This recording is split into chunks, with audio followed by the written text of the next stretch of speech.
কে বলেছে একটা মেয়েকেই সবসময় অ্যাডজাস্ট করতে হবে, একটা মেয়েকেই সবসময় মানিয়ে নিতে হবে, একটা মেয়েকেই শ্বশুরবাড়ির নিয়মে সবসময় চলতে হবে? মেয়েদের কোনো কথাই শ্বশুর বাড়িতে গিয়ে খাটে না। কিন্তু এখানে দেখো পুরোটাই উল্টো।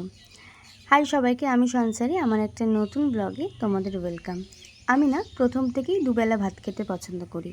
আর আমাদের শ্বশুরবাড়িতে একবেলা ভাত হতো, মানে সকালে ভাত হতো, রাত্রে রুটি হতো। আমার বর ও বরাবরই রুটি খেতে ভালোবাসে। ওকে সারাদিন যদি রুটি দিয়ে দেওয়া হয় ও ভাতের জন্য প্রত্যাশা করবে না, বা কখনো বলবেও না আমাকে ভাত দাও, আমি অনেক দিন ভাত খাইনি। ও এতটাই রুটি ভালোবাসে। তো আমার বিয়ে হওয়া 1 বছর হয়ে গেল, সেখান থেকে আমি পুরোটাই চেঞ্জ করে নিয়েছি। দুবেলাই ভাত হয় ওখানে। রাত্রে যেটা রুটি হতো সেটা রুটির পরিবর্তে ভাত হয়। হ্যাঁ, হয় না বলবো না রুটি, তবে কোনো দিন যেদিন ভালো মেনু থাকে বা চিকেন হয় বা কোনো কিছু ভালো মেনু থাকে, তার সাথে রুটিটা আমরা প্রেফার করি। এখন এমন অভ্যাস হয়ে গেছে যে সন্দীপের একটা দিন ভাত না খেলেই অসুবিধা হয়, রুটিটাকে স্কিপ করে। সেদিন রাত্রে আমাদের বাড়িতেও রুটি আর চিকেন হয়েছিল। আমার এই বাড়িতে আসা 1 সপ্তাহেরও উপর হয়ে গেছে, কিন্তু তার মধ্যে একদিনও সন্দীপকে খাওয়ানো হয়নি। তাই মা বলেছিল ভোটের আগের দিন তোরা তাড়াতাড়ি বাড়ি ফিরবি দুজনে, তো সেদিনই রান্না বান্না করে ওকে খাওয়াবি। তাই আমরা তাড়াতাড়ি ফিরেছিলাম, আর আমি এখানে চিকেন কষা আর রুটি বানিয়েছিলাম।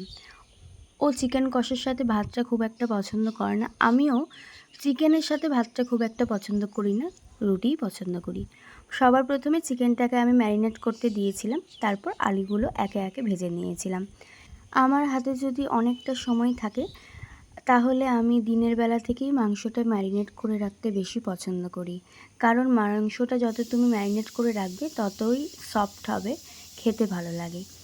তারপর এখানে আমি কয়েকটা রুটিও বানিয়ে নিয়েছিলাম, যেহেতু আমি আর ওই খাবো রুটি, মাও খায়নি আর বাবা তো খায় না, বাবার গরমে রুটি খেতে একটু অসুবিধা হয়। তারপর ইনি চলে এসেছিলো, আমাদের পাকা বুড়িটা, শুধু বলছে আমাকে একটু মাংস দাও, রান্না করেছো মাংস দাও, মাংস খাবো।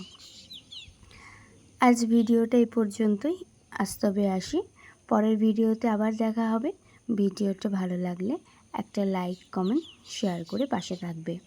আর ভিডিওটা যদি খুব ভালো লেগে থাকে তাহলে একটা ফলো করে দিও।